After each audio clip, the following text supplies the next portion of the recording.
The last step I need to do for the drainage system is to set this two-way valve up. In order for this to fit properly in the uniseal, we're going to take a piece of this airline tubing, put it on the end here, push it all the way to the end of it. Kind of hard to get it on there. Let's see. If you have to, you can heat this tubing up to make it a lot more pliable. Working it on there, it's pretty hard. I have to get it all the way to the end here. There we go, close to the end, and then I'm going to just take a pair of scissors and snip it off, just like that. Now I'm going to install this onto the build and show you how I do that. Not more than just doing this. There we go. And now I'm going to stand this up. The hook and staple works properly. The hinge, it looks a tiny bit crooked, but that's okay. We don't do perfect here. And there we go. Opens easy, closes easy. The hinge works properly. Hook and staple, boom, keeps the door closed. Works exactly the way I wanted it to. The last thing to do is water test this thing. I'm a little bit nervous. I don't have a towel either if this does not work.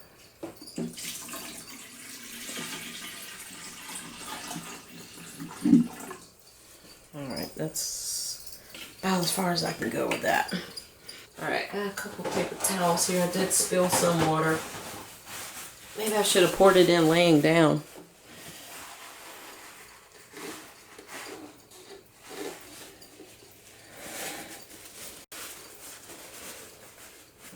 And this will never have this much water in there anyway. Alright, let me pick it up. I'll paper towel. Dry this spot up, and then I'll put it back on a dry paper towel. That'll be a good way of telling if this thing is leaking or not. There we go. Let's see.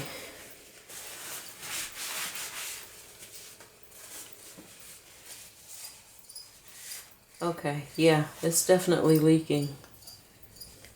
Let's see if I can tell where it's leaking from. It's leaking somewhere in here in the front. I found where it's leaking from.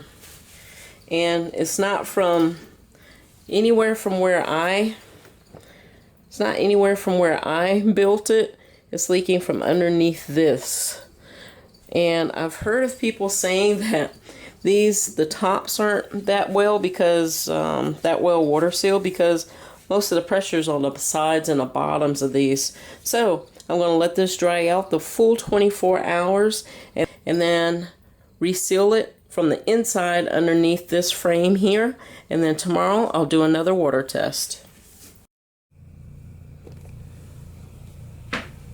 Good morning. Time to finish this build. Let's go. I am ready to retest this. So what I found was there was a leak, and it was leaking around the frame here. So I had to go in and go underneath this frame along the edge here. That's where the leak was. So I sealed that up really good, or as best as I could. And now I'm ready to test it again. I'm going to set it down on this paper towel and hope for the best. Let's turn this around.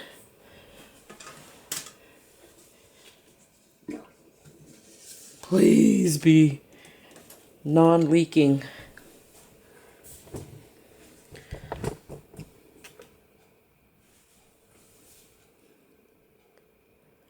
So far, so good.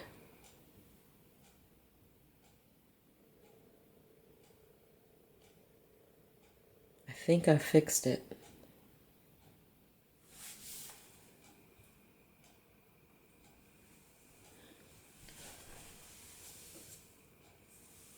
absolute.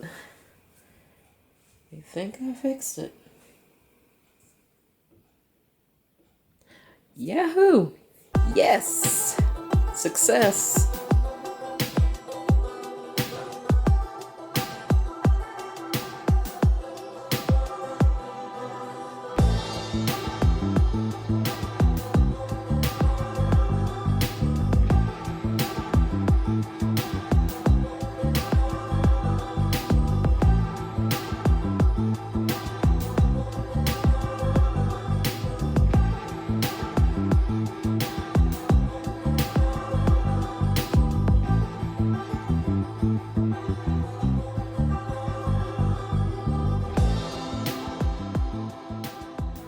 This build is complete. I cannot wait to put something in there. I already have a plan on what I want to put in there, so it's going to be the next step. So, oh, I'm so excited, y'all. I'm so excited finally getting these vivariums built.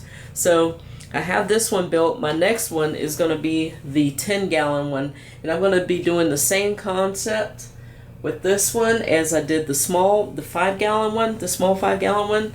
I'm going to be doing the same thing. It's just going to be on a bigger scale. So, oh, can't wait. Can't wait. So, the last thing I need to do with this is do a background. I'm going to do a very simple background. And I'll show you how I'm going to do that when I do the build and put plants in there. So, it's going to be the next step.